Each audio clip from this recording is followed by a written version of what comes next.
बहुत सारे लोग ऐसे हैं जो कि कहते हैं कि ब्राह्मणों के द्वारा यह मंत्र बनाया गया या पूजा पाठ का जो परंपरा जो सिद्धांत है वह ब्राह्मणों के द्वारा बनाया गया है। तो मैं आपको बता दूं कि अगर आपको ना पता हो तो जान लो। सबसे पहले वेदों के 1,00,000 मंत्रों में कर्मकांड के 80,000 मंत्र हैं। वेद में 1,00,000 जो मंत्र हैं उसमें से कर्मकांड के 80,000 मंत्र हैं। उपासना कांड के 16,000 तथा ज्ञान कांड के 4,000 मंत्र हैं।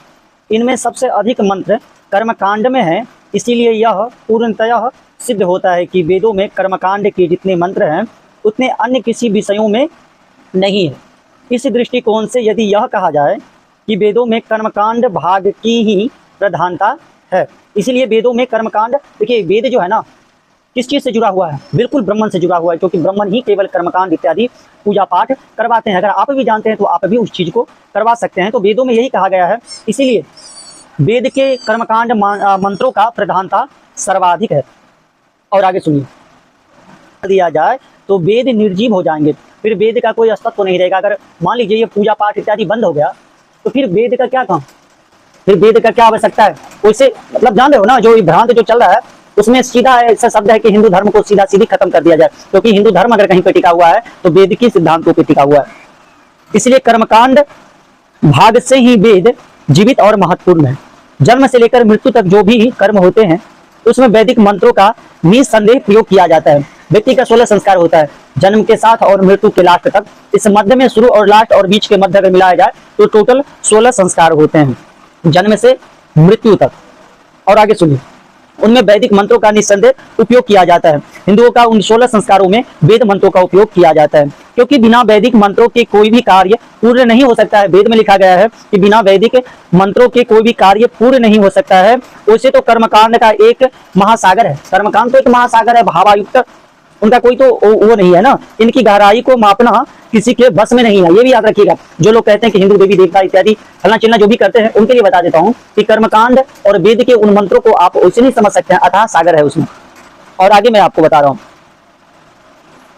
अथाह सागर है। कर्मकांड, भास्कर इत्यादि अनेकों नाम से ग्रंथ हैं। आपको नित्यकर्म, पूजा पद्धति, इस ग्रंथों में ही कई विषयों का समावेश किया गया है।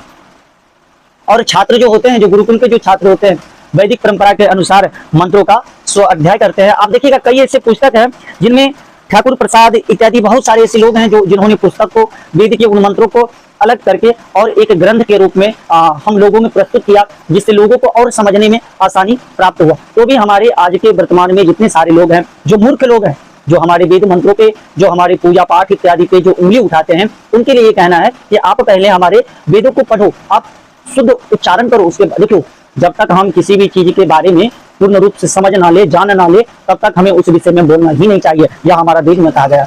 इसीलिए 4 वेद है, पता है कितना पेज है आगे, पता है 18 पुराण है, कितने कितने पेज है, कितने कितने श्लोक है पता है। एक एक ग्रंथ में 24,000 18,000 ऐसे ऐसे करके आपको श्लोक मिलेंगे। आप उसमें से कितना पढ़े वही बताओ, कुछ भी नहीं जानते। इसलिए कर्मकांड, वेद इत्यादि जो भी है उनको यथावत पहले समझें, और वैसे नहीं समझ सकते हैं उसके लिए आपको उस योग्य बनना होगा। वेद का शिक्षा गुरुजी जो पहले के परंपरा में जो होता था, वेद का शिक्षा जो नहीं दिया जाता, उसका सबसे बड़ा कारण पता है क्या है? क्योंकि सात्विकता जिसके पास नहीं है, वो कोई भी हो, भले ब्राह्मण क्यों ना हो, उसे वेद का शिक्षा दिया ही नहीं जाता, उसको भी नहीं दिया जाता। वेद भगवान है हमारे लिए, और वेद भगवान डरते हैं नए लोगों के पास जब जाते हैं ना वेद भगवान, तो वो डरते हैं कि पता नहीं मूर्ख क्या करेगा। फिर आपको संतुल बनना होता है, तब वेद भगवान का जब कृपा होता है तब वेद मंत्रों का आप शुद्ध उच्चारण कर सकते हैं, जगत कल्याण कर सकते हैं, लोक कल्याण कर सकते हैं। याद रखिएगा। और उंगली उठाने वाले तो 1000 है, उठा लो। सभी युग से ऐसे ही चलता हुआ आ रहा है। जब अधिक होता है तब प्रभु अवतार लेते हैं और उन्हें दुष्टों का अंत करते हैं। और मैं आपको ये भी संकेत के वास्ते बता देता हूँ कि आपने देखा होगा काठमांडू में एक समय भूकंप आया था, वो प्राकृतिक आपदा था और हमारे भगवान का किया हुआ था। दूसरी चीज, एक महामारी आया था, कोरोना वायरस महामारी, उसमें भी आपने देखा था कि लाखों करोड़ों लोग उसमें मरे थे। तो याद रखिएगा। हाल ही में जल प्रलय हुआ है, फ्लाइट दुर्घटना हुआ, तो याद रखिएगा भगवान चाहे तो पल भर में आपका जो बुद्धि है ना, जो आगे निकल रहा है, भगवान से भी जो आगे चलाने का ये राक्षस प्रवृत्ति का जो स्वरूप जो धारण कर रहे हो, ये क्षण भर में खत्म हो सकता है। इसीलिए अपने आप को सात्विक बनाएं, सात्विक विचार रखें और लोगों का सेवा करें। देखिए हमारे सनातन धर्म क्या कहता है, धर्म की जय हो, अधर्म का नाश हो और प्राणियों में सत्य भावना हो। याद रखिएगा। श्री राम।